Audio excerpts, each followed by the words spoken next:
Terima kasih pemirsa, Anda masih bersama kami. Mas Jaka, kalau kita bicara dana desa, ini kan mulai diefektifkan mulai zaman pemerintahan Joko Widodo. Dan kalau kita melihat untuk orang-orang, saudara-saudara kita yang di desa, itu sangat berguna. Tetapi juga kita tidak bisa menutup mata, ada beberapa penyelewengan yang terjadi. Nah, pertanyaannya, bagaimana kita bisa membuat dana desa ini efektif tanpa harus terkesan politis? Bagaimana? Ya, saya pikir meskipun ditegaskan bahwa dana desa itu sebagian orang menganggap karena ini politis ya. Katanya pencitraan. Ya, katanya pencitraan, tapi sebenarnya ini kan amanat undang-undang. Artinya siapapun presiden dan sekarang Pak Jokowi yang memimpin negara dan dia betul-betul menjalankan undang-undang demi memberdayakan masyarakat desa. Sebenarnya kan gini, pemerintah yang cerdas itu kan adalah pemerintah yang betul-betul bisa memajukan desa. Karena apapun desa itu kan penopang utama kehidupan bangsa. Kalau desanya itu miskin, kalau desanya itu tidak berdaya, itu konsekuensinya kan akan sangat besar. Seperti umpamanya pasokan pangan pasti akan terganggu. Karena pangan itu kan pasti di desa.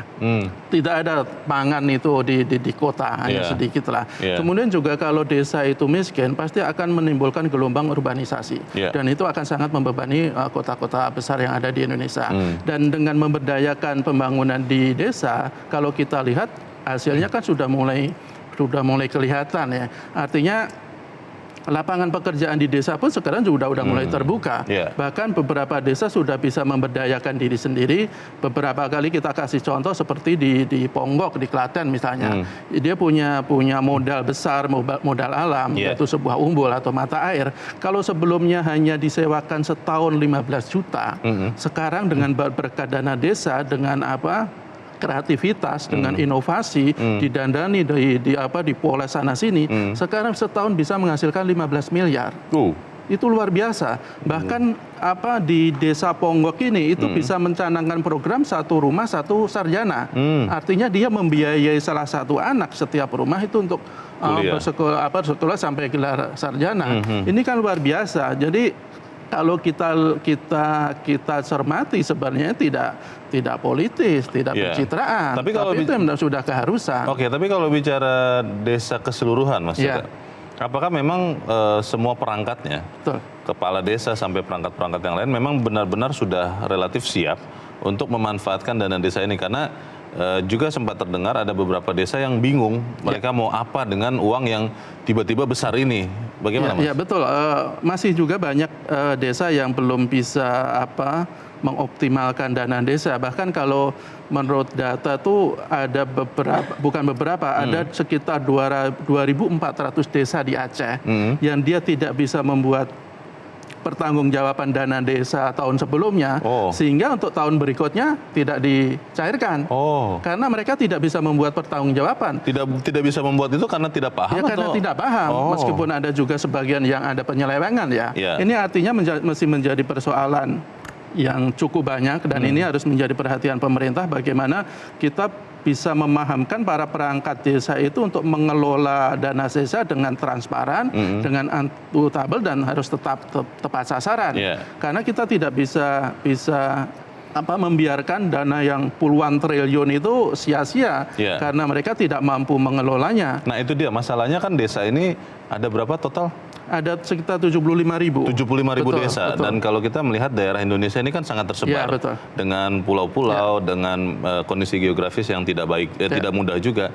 Itu mengawasinya seperti apa? Ya, ini kan pengawasan penegak hukum juga sudah mulai terlibat ya. Dan yang paling penting kan pemerintah juga menyediakan puluhan ribu pendamping. Artinya bahwa perangkat desa yang belum bisa memahami bagaimana mengelola dana desa dikasih tahu. Ini loh caranya. Ditingkatkan kapasitasnya. Dan yang paling utama adalah perencanaan. Perencanaan masih harus kita katakan masih menjadi persoalan bagi sebagian besar perangkat desa. Dan ini yang menjadi kendala sehingga dana desa belum begitu optimal. Perencanaan tidak bisa bagus itu karena memang tidak punya pengenalan akan desanya atau apa? Atau karena mungkin soal kemampuan ya. Selama ini kan harus kita akui kan perangkat desa tidak dikasih uang yang begitu banyak untuk dikelola ya. Mereka lebih cenderung ke mengelola dana yang sedikit dan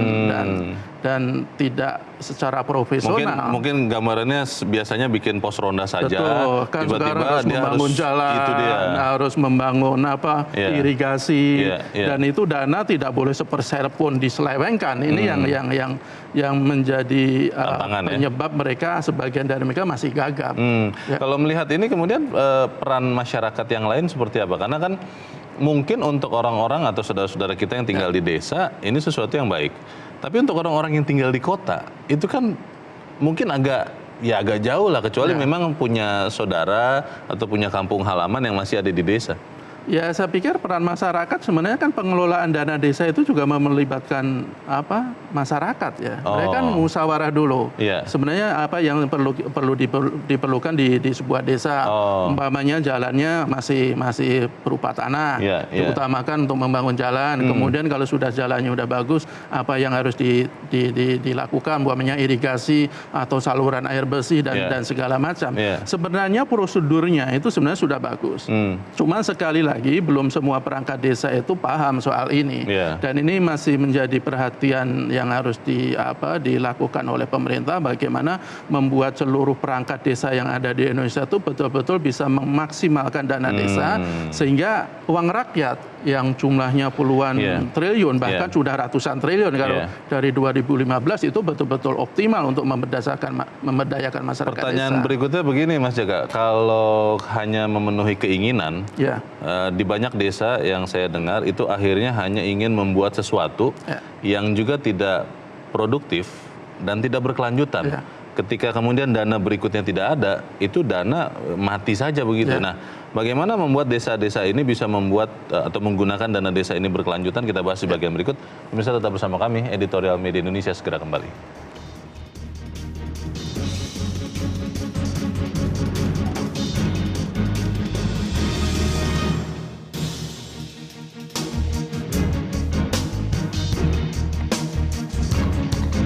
Terima kasih pemirsa, Anda masih bersama kami. Sebelum kita cari tahu bagaimana membuat dana desa ini berkelanjutan, Mas Jaka, kita akan mencoba mendengarkan pemirsa Metro TV yang sudah terhubung pagi ini lewat saluran telepon.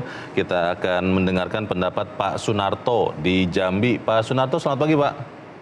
Selamat pagi Metro. Selamat pagi Pak Sunarto. Efektivitas aja tidak cukup, harus ada efisiensi, sehingga duit yang digelontorkan oleh pemerintah untuk dana desa betul-betul bermanfaat di desa tersebut, sehingga pada gilirannya rakyat di desa tersebut sejahtera. Perkembangan ekonomi maju karena duit masuk, sehingga orang bisa jual beli. Jadi mudah-mudahan bagaimana? Pak Sunarto tinggal di kota apa di desa Pak? Di kota, kebetulan rumah saya dekat dengan kantor wali kota. Tapi kan saya sempat jadi ketua partai, ketua segala macam, sering berusukan di desa-desa. Saya prihatin, mudah-mudahan dengan mengucurnya dana desa ini, rakyat di sekitar Provinsi Jambi menjadi sejahtera dengan pengertian efektif dan efisien. Terlihat tidak Pak efektivitas dana desa? Ada tidak penampakan desa itu yang berubah setelah ada dana desa ini? Ada juga di beberapa desa di sana sini, khususnya daerah-daerah trans. Daerah-daerah trans itu dari dulunya sudah maju, sehingga dengan perkembangan daerah-daerah yang ada daerah transnya, ada pemekaran. Pemekaran yang terjadi di Provinsi Jambi itu karena didegang oleh banyak trans yang tinggal di situ. Mudah-mudahan di beberapa daerah seperti itu Pak ya. Terima kasih. Dan efisiennya, makasih Pak. Terima kasih Pak Sunarto di Jambi untuk opini Anda. Selamat pagi Pak. Menurut Pak Sunarto sudah mulai ada perubahan untuk dana-dana desa yang sudah dapat dana desa. Kita akan mencoba mendengarkan pemirsa Metro TV berikut. Ada Ibu Lia di Makassar, Sulawesi Selatan. Ibu Lia, selamat pagi. Assalamualaikum. Waalaikumsalam. Silakan Ibu Lia. Ya, makasih Pak. Sebagai masyarakat Pak ini sering juga nonton atau dengar di televisi, media elektronik, bahwa sebenarnya niat pemerintah itu kan bagus Pak ya. Tinggal di lapangan ini Pak. Jadi pasti niatnya adalah mensejahterakan masyarakat, khususnya masyarakat desa. Nah di sini kendalanya saya lihat ini Pak, sepertinya ini seperti tadi katakan bahwa ini pengelolaan dana yang besar. Jadi sebenarnya sebelumnya ini digelontorkan ini dana ya, barangkali ada pelatihan orang-orang khusus ditunjuk sehingga mereka punya skill. Ya, jadi bagaimana ini kalau orang desa kemudian diberi secara mendadak dana yang begitu banyak ya. Jadi ini perlu mempunyai adalah skill ya, keterampilan untuk mengelola dana terus yang besar tersebut tadi ini. Kemudian dilanjuti dengan pengawasan. Dan pengawasannya ini harus berkeselanjutan atau berkesinambungan, mulai dari pusat, provinsi sampai ke desa, sehingga tidak ada celah untuk disalahgunakan. Karena ini kan orang-orang yang tidak bertanggung jawab ini sebenarnya punya lagi lahan baru untuk untuk menyalahgunakan dana yang besar tadi ini. Kalau yang tidak bertanggung jawab ini Pak ya, kalau yang bertanggung jawab jelas bagus caranya ya. Kemudian yang terakhir adalah Bu Lia, Ibu Lia tinggal di kota atau di desa, Bu? Sebenarnya kota Makassar Pak, tapi kan ini kan perumahan Pak ya, kompleks. Jadi sehingga masih ada di sebelah itu masyarakat asli ya, asli pedesaan Pak. Jadi ya. Ibu masih bisa melihat desa setiap hari? Masih Pak, karena ada perkampungan ya, masih ada perkampungan di sekeliling kita. Dan itu kita lihat itu mereka itu masih mengelola misalnya sawah dan sebagainya, bertani. Jadi kita bisa lihat itu. Mudah-mudahan dengan adanya dana desa tadi ini, karena mereka itu biasanya juga adalah pengelola Pak, bukan punya tanah. Ya, dia hanya petani yang menggarap. Ini, jadi bukan dia punya hak milik tanah itu tadi. Jadi hanya penggarap, sehingga ini yang perlu diberikan suatu usaha sehingga mereka itu bisa dengan menjalankan sendiri bukan sebagai buruh tani. Begitu Pak. Dan yang terakhir adalah tadi ini pengawasannya tadi ini, kemudian transparansi. Nah, setiap pengguna itu harus misalnya diperlihatkan ke masyarakat. Sehingga transparansi tadi ini masyarakat bisa melihat bahwa dana yang tadi yang besar ini seperti tadi ada dana yang tidak bisa dipertanggungjawabkan. Nah, inilah masalahnya. Kenapa? Karena tidak transparansi. Sehingga tidak bisa dipertanggungjawabkan. Itu barangkali. Terima kasih. Assalamualaikum warahmatullahi wabarakatuh. Waalaikumsalam. Terima kasih Ibu Lia di Makassar, Sulawesi Selatan. Di belakang Ibu Lia ada Pak Poli di Ambon, Maluku. Pak Poli, selamat pagi. Ya. Selamat pagi, Bang Leo. Selamat pagi Pak Poli. Silakan Pak, pendapat Anda. Pagi Bang Jaka. Pagi Pak. Ya, silakan Pak. Pertama-tama saya menyampaikan terima kasih kepada Pak Presiden bahwa akhirnya Undang-Undang Nomor 6 2014 Maluku dengan 90,6 per laut ini kita mempunyai 1.300 buah pulau Pak, 1.340 buah pulau. Kemudian desa kita itu 1.189 desa. Bantuan dana desa bagi Provinsi Maluku. Saya mau mengatakan laporan yang saya terima di televisi oleh Kepala Kepandaian Desa Maluku itu 90% cukup baik Pak. Dan mungkin ditingkatkan lagi menjadi 1 triliun lebih pada tahun 2019. Ada kegiatan-kegiatan pemberdayaan dan infrastruktur yang sudah dilaksanakan. Tetapi saya mau mengatakan begini Pak Jakat, Bang Leo. Kalau kita selama ini tergantung dari dana desa, kapan lagi kita harus mandiri Pak? Dan ini sudah terusnya dana desa ini harus apa? Bagaimanapun desa-desa 74.000 ini harus berpikir untuk bisa mandiri.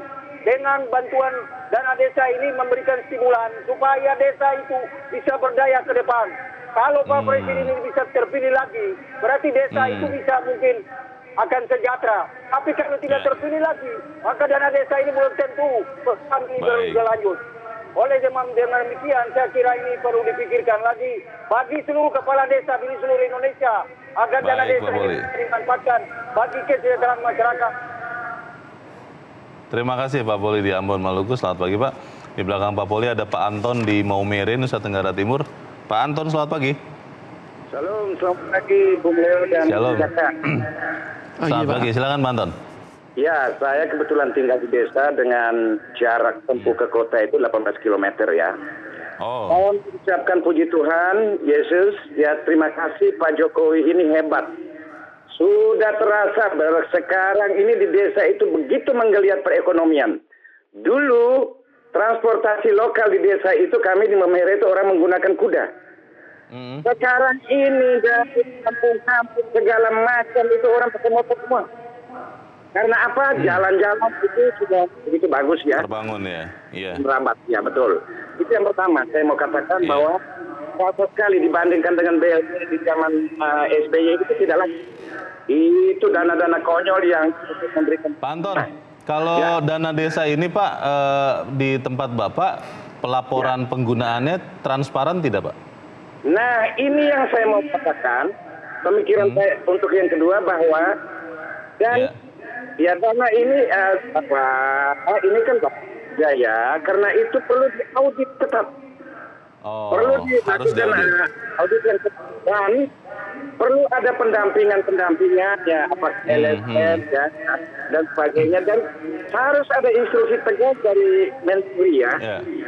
Juga memang kepala desa itu kan tahu toh di kampung di desa-desa itu dengan mereka dinamika dan PPD itu juga tidak berjalan secara sebagai fungsi kontrol, perlu diaudit.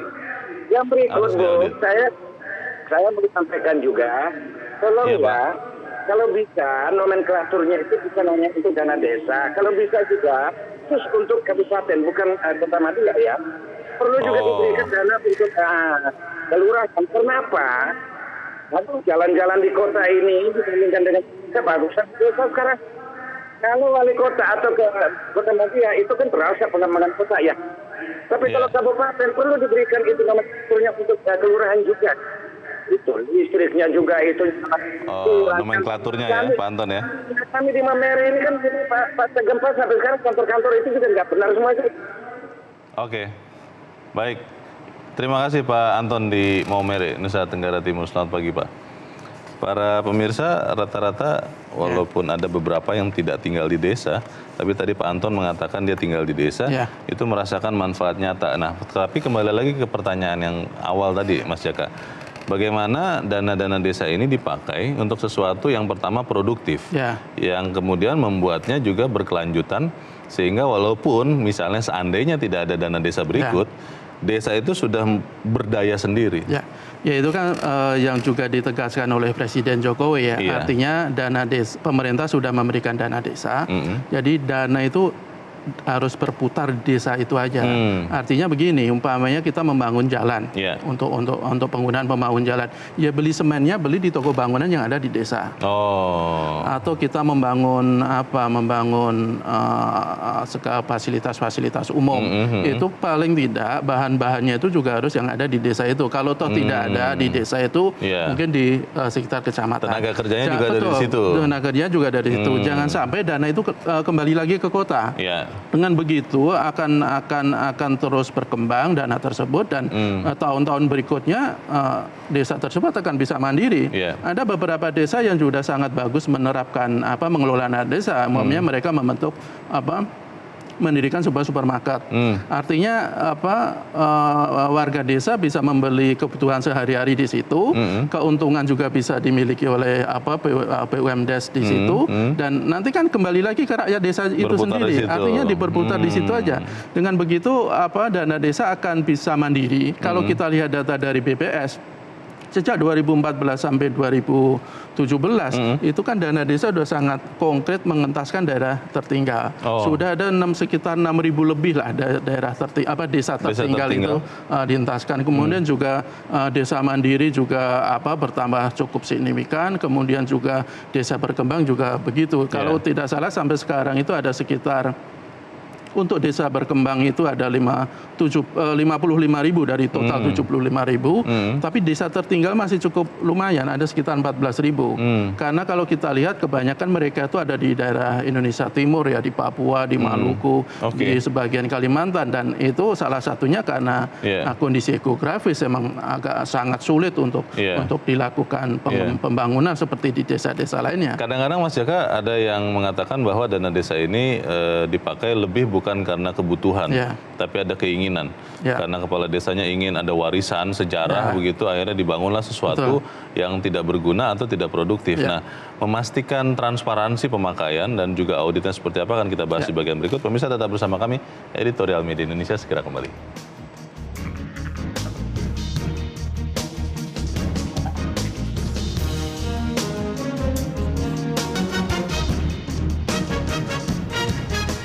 Terima kasih pemirsa, Anda masih bersama kami. Kita di bagian akhir dari diskusi ini, Mas Jaka. Kalau saya baca di dalam editorial, KPK mengidentifikasi 4 celah penyelewengan dana desa. Yang pertama adalah regulasi, kemudian tata laksana, pengawasan dan kualitas, dan integritas sumber daya manusia. Kalau bicara ini, bagaimana soal transparansi dan audit itu? Ya, saya pikir masih menjadi persoalan ya, itu masalah-masalah tersebut, dan kembali lagi ini kan kegagapan sebagian perangkat desa ketika dikasih kepercayaan yang begitu besar, sementara sebelumnya tidak pernah mengelola dana yang sangat besar. Jadi ada sebagian yang akhirnya tidak hanya gagap, tapi juga menganggap itu sebagai sebuah kesempatan untuk memperkaya diri. Malah tergoda ya? Betul, malah tergoda. Dan itu harus kita akui masih cukup banyak, meskipun kalau kita bandingkan dengan jumlah desa yang 75.000 secara keseluruhan, kalau terjadinya penyelewengan itu kan hanya beberapa ribu lah. Ya, meskipun itu masih membuat kita prihatin, tapi masih dalam taraf, menurut saya masih taraf normal ya. Belum sangat mengganggu begitu ya? Belum sangat mengganggu, dan ini bukan berarti tidak boleh dibiarkan, harus segera diatasi. Salah satunya tadi yang soal peran pendamping. Artinya pendamping itu harus betul-betul bisa membuat para perangkat desa itu bisa mengelola dana desa secara transparan, secara akuntabel, sesuai dengan apa yang diinginkan desa tersebut. Artinya tidak sekedar tadi disebut dan hanya sekedar demi meninggalkan sesuatu ketika legacy. Itu saya pikir tidak boleh. Jadi memang harus efektif dan harus ada efektivitas dalam hal ini. Kalau kita lihat pengawasannya ya sebenarnya sudah cukup bagus ya. Salah satu indikatornya kan seperti tadi kita sebutkan yang di Aceh, ketika pertanggungjawaban mereka tidak kredibel, tidak bisa, itu dana yang harus dipertanggungjawabkan itu sekitar 2,4 triliun, sekitar 1,7 triliun. Artinya jadi dana tahun berikutnya tidak bisa dicairkan. Ini merupakan salah satu cara untuk membuat perangkat desa itu betul-betul profesional dalam mengelola desa. Kalau mereka tidak profesional ya tidak akan dikasih dana desa tahun berikutnya. Saya pikir ini cara yang cukup efektif untuk memaksa mereka betul-betul memaksimalkan dana desa. Ada kisah-kisah sukses, tapi juga ada kisah-kisah tidak sukses ya. Kalau yang tidak sukses mungkin kita tahu, tapi tidak bisa menginspirasi, paling hanya untuk mengingatkan. Nah, apakah kemudian untuk seperti tadi desa di Klaten kisah-kisah sukses ini bisa tidak saling ditularkan satu sama lain, walaupun kondisi desa berbeda, tapi kan cara mengelolanya itu kan relatif sama seharusnya. Bagaimana merencanakan, mengeksekusi dan mengawasi, itu sudah dilakukan belum? Sudah, dan itu Desa Ponggok itu kan menjadi salah satu desa inspirasi bagi desa-desa lain. Kalau kita lihat Menteri Desa kalau setiap melakukan sosialisasi di wilayah lain, salah satu yang dijadikan contoh ya Desa Ponggok ini. Artinya beberapa wali kota, beberapa bupati itu pun juga meminta kepala-kepala desa untuk belajar ke Desa Ponggok. Bagaimana mereka menjadikan dana desa itu betul-betul menjadi sarana untuk memberdayakan desa.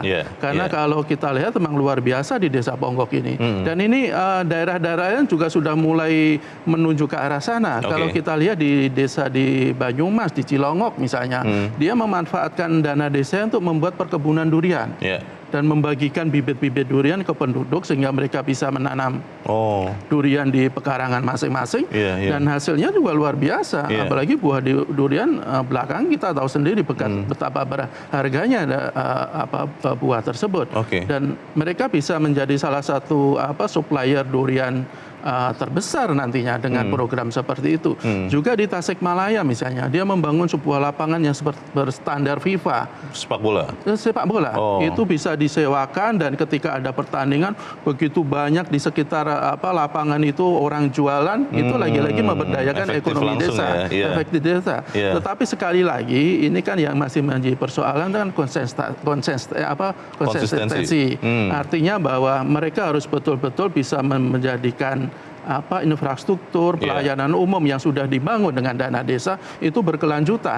Jangan sampai hanya mentang-mentang ada dana, dia membangun tanpa ada perencanaan yang matang, nanti akhirnya mubazir. Nanti itu kan tidak boleh. Belum lama sudah rusak jalannya karena rusak, tidak ada dana merawat. Begitu jadi kan? harus bagaimana menjadikan dana desa itu betul-betul memberdayakan masyarakat desa, sehingga desa menjadi makmur, mereka tidak perlu lagi pindah ke kota untuk mencari pekerjaan, mata pencarian, cukup di desa. Atau nanti malah jangan-jangan orang-orang kota akan pindah ke desa. Deurbanisasi. Deurbanisasi, itu yang kita harapkan. Pertanyaan pemirsa tadi ada ini, Mas Jaka, dana desa ini apakah memang akan selalu ada, siapapun pemerintahnya, atau memang ini ada karena ada undang-undangnya? Karena kalau undang-undang kan bisa juga diubah, bisa juga ditambah, bisa juga dihilangkan. Ya, selama ada undang-undang itu siapapun nanti pemerintahnya ya harus melaksanakan itu. Karena amanat undang-undang. Amanat undang-undang. Cuman yang kita inginkan siapapun nanti presidennya atau periode-periode berikutnya itu paling tidak seserius sekarang lah. Artinya bahwa kalau kita lihat hasilnya dana BPS itu kan juga menunjukkan salah satunya dengan dana desa sekarang rasio Gini di pedesaan sudah mulai ketimpangan berkurang, tingkat kemiskinan juga berkurang, dan ya kalau kita lihat datanya kan sudah ada 191.000 kilometer yang dibangun. Tadi kemarin diungkapkan oleh Presiden Capres Jokowi di debat kedua, tapi dipertanyakan oleh kubunya Pak Prabowo. Katanya angka sebesar itu berarti 4,8 kali keliling bumi. Padahal kalau kita hitung dari 75.000 desa dibagi 191.000 berarti satu desa rata-rata hanya 2 kilometer. Masih masuk hitungan sebenarnya. Baik, semoga dana desa ini bisa berlanjut dan dipakai dengan sungguh-sungguh, dan akhirnya nanti biarlah saudara-saudara kita khususnya yang di desa yang menjawab efektivitasnya. Betul. Mas Jaka, terima kasih sudah di sini, Mas. Selamat pagi. Pemirsa, ketika efektivitasnya terjaga, dana desa bakal menjadi instrumen pencegah urbanisasi dari desa ke kota yang hingga kini masih terjadi. Lewat dana desa juga ekonomi di pedesaan bersolek dan kita mampu menghapus potret buram kemiskinan dan ketimpangan pembangunan antara kota dan desa. Semoga itu yang terjadi. Saya Leonard Samosir, terima kasih Anda sudah menyaksikan. Selamat pagi.